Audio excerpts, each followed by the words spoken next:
그들이 이 말씀을 듣고 있을 때에 비유를 더하여 말씀하시니 이는 자기가 예루살렘에 가까이 오셨고 그들은 하나님의 나라가 당장에 나타날 줄로 생각함이더라. 이르시되 어떤 귀인이 왕위를 받아가지고 오려고 먼 나라로 갈 때에 그 종 열을 불러 은화 10문화를 주며 이르되 내가 돌아올 때까지 장사하라 하니라. 그런데 그 백성이 그를 미워하여 사자를 뒤로 보내어 이르되 우리는 이 사람이 우리의 왕됨을 원하지 아니하나이다 하였더라. 귀인이 왕위를 받아가지고 돌아와서 은화를 준 종들이 각각 어떻게 장사하였는지를 알고자 하여 그들을 부르니 그 첫째가 나와 이르되 주인이여 당신의 한 문화로 10문화를 남겼나이다. 주인이 이르되 잘하였다 착한 종이여 내가 지극히 작은 것에 충성하였으니 10고을 권세를 차지하라 하고 그 둘째가 와서 이르되 주인이여 당신의 한 문화로 5문화를 만들었나이다. 주인이 그에게도 이르되 너도 5고을을 차지하라 하고 또 한 사람이 와서 이르되 주인이여 보소서 당신의 한 문화가 여기 있나이다. 내가 수건으로 쌓아두었었나이다. 이는 당신이 엄한 사람인 것을 내가 무서워함이라. 당신은 두지 않은 것을 취하고 심지 않은 것을 거두나이다. 주인이 이르되 악한 종아 내가 내 말로 너를 심판하노니 너는 내가 두지 않은 것을 취하고 심지 않은 것을 거두는 엄한 사람인 줄로 알았느냐. 그러면 어찌하여 내 돈을 은행에 맡기지 아니하였느냐.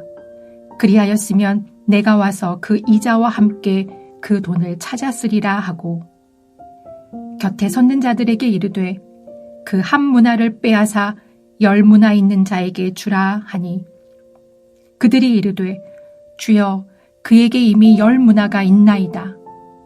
주인이 이르되 내가 너희에게 말하노니 무릇 있는 자는 받겠고 없는 자는 그 있는 것도 빼앗기리라. 그리고 내가 왕됨을 원하지 아니하던 저 원수들을 이리로 끌어다가 내 앞에서 죽이라 하였느니라. 삭개오의 집에 있을 때 예수님은 그때 모여있던 사람들에게 하나의 비유를 들려주십니다. 이제 하루 정도만 올라가면 예루살렘에 곧 도착하기에 제자들은 이제 하나님 나라가 당장 성취될 것이라고 잔뜩 기대하고 있었기 때문입니다. 제자들은 예수님이 예루살렘에 입성하면 사람들과 제자들의 환영을 받아 로마와 헤롯 왕조를 몰아내고 예수님이 통치하시는 새로운 나라가 시작될 것을 기대했습니다. 그때 자신들은 모든 것을 버리고 동참했으니 높은 자리를 차지하는 보상을 받을 것이라고 제자들끼리 서로 이야기하였습니다. 그러면서 누가 더 높은 자리에 앉을 것인지 다투고 있었던 것입니다.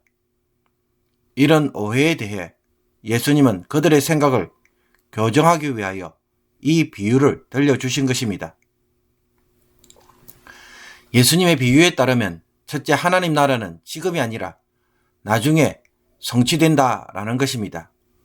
예수님은 이것을 어떤 귀인이 왕위를 받으러 먼 나라로 갈 때라고 말합니다.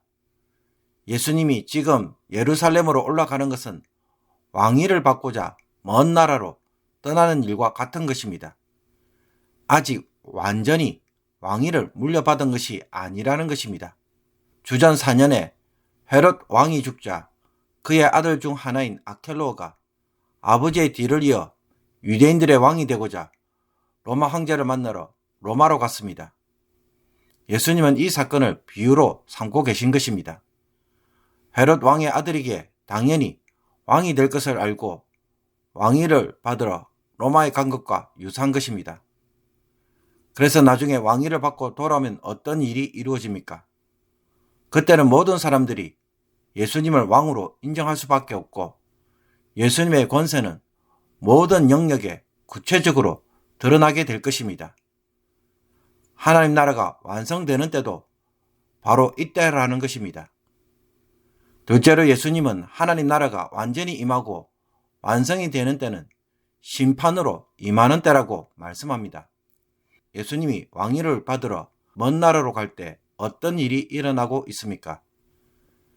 그런데 그 백성이 그를 미워하여 사자를 뒤로 보내어 이르되 우리는 이 사람이 우리의 왕됨을 원하지 아니하나이다 라고 말씀합니다. 즉 예수님의 왕되심을 거부하고 대적하는 자들이 있다는 것입니다.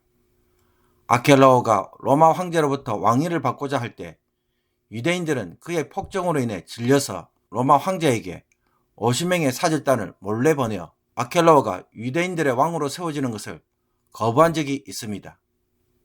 이 일로 나중에 아켈라오는 일부 지역만 다스리는 분봉왕이 됩니다. 이 사건처럼 예수님의 부활 이후에 떠나심과 다시 돌아오심 사이에는 원수들의 반대가 있을 것이라는 것입니다.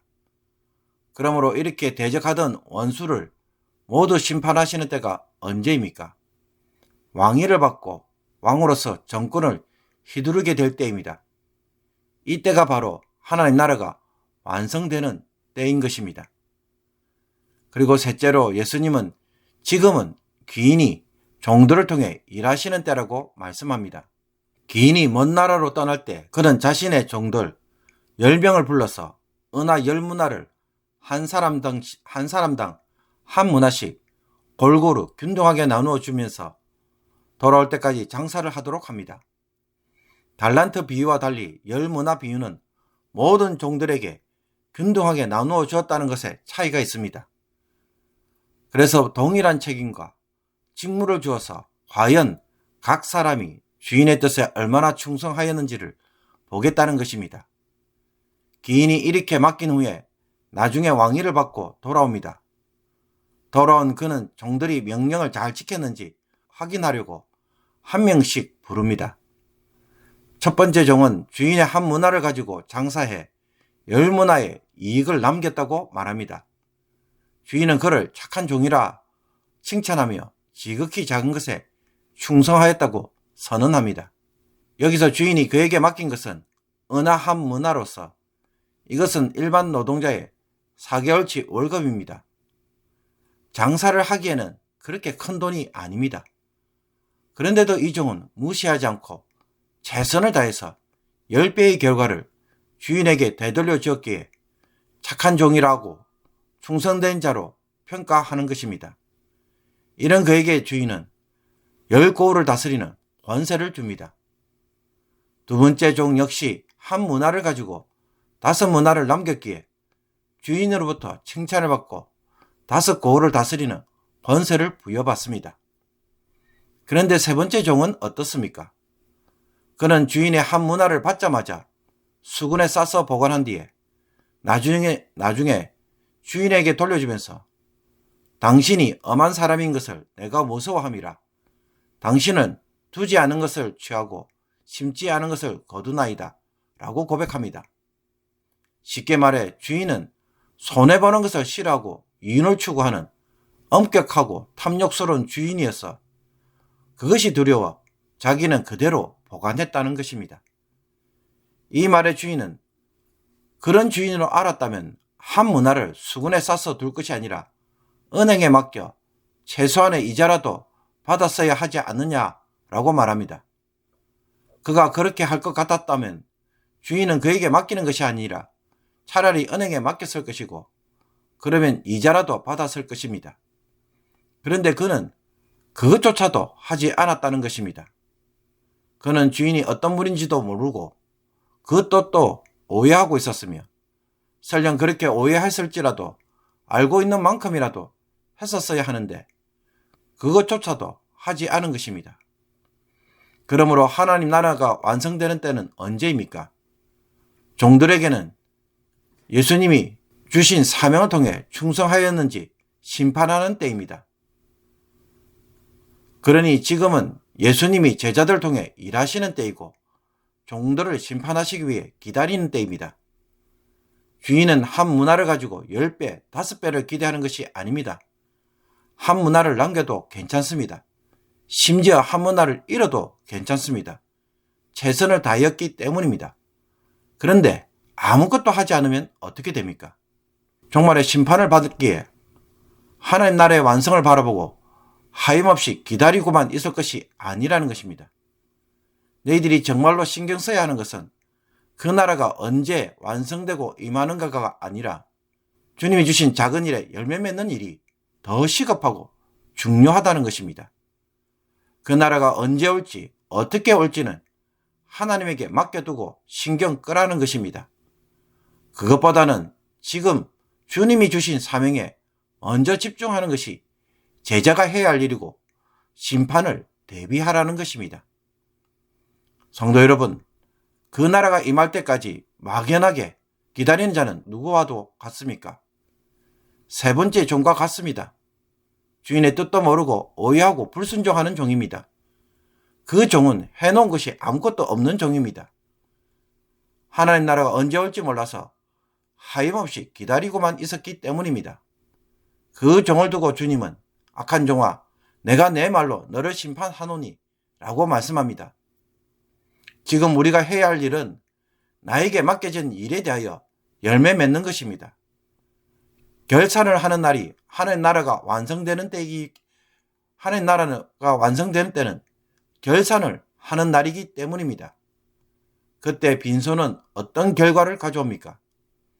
그 어떤 고을도 다스리지 못할 뿐만 아니라 주인에게 대적한 원수들처럼 같은 종말을 맞이하게 될 것입니다. 있는 것도 다 빼앗겨 버립니다. 주님이 교회를 통해 여러분에게 주신 직분과 사역들, 지금 어떻게 감당하고 계십니까? 이런 것들은 함부로 무시하고 대충하고 계시는 것은 아닙니까? 나중에 하나님 나라가 임하면 나는 당연히 들어가고 누릴 것이기에 그냥 기다리면 되는 것처럼 신앙생활을 하고 있지 않는지 오늘 말씀으로 교훈을 삼기를 원합니다. 주님으로부터 받은 사명이 지금 수건에 쌓여 보관만 되어 있다면 그 사람은 하나님 나라에 들어가는 자가 아니라 밖에 있는 자가 될 것입니다. 오늘 이 말씀으로 열매 맺는 섬김과 사역하는 주의 제자들이 되어서 기쁨으로 하나님 나라를 맞이하는 자들이 되기를 주님의 이름으로 축복합니다. 기도 드리겠습니다. 주님, 지금은 일하는 때이고 열매 맺는 때이며 주님이 심판하시는 것을 이루어 주시고 있는 때임을 깨닫는 성도가 되게 하여 주옵소서. 당장 하나님 나라가 임하기를 기대하다가 아무것도 이루어 놓은 것이 없는 악한 종이 되어 바깥 어두운 곳에 울며 이를 가는 자들이 행여라도 되지 않게 하옵소서. 삭개오를 통해 보여주신 하나님 나라의 삶을 저희들도 깊이 체험하고 예수님의 사랑을 본받아 행함으로 죄인을 의인으로 변화시키는 이 놀라운 사역에 천국 복음을 전가하는 이 부르심에 온전히 순종하게 하옵소서. 하나님 나라의 은혜를 누림으로 날마다 사모하고 준비하며 섬기다가 주님을 기쁨으로 맞이하는 거룩한 신부들이 되게 하여 주시옵소서. 이 긴장감을 가지고 매일 살아감으로 세상살이에 더 이상 매이지 않고 죄의 사명에 열매 맺는 귀한 자들이 되게 하여 주시옵소서. 예수 그리스도의 이름으로 기도함나이다.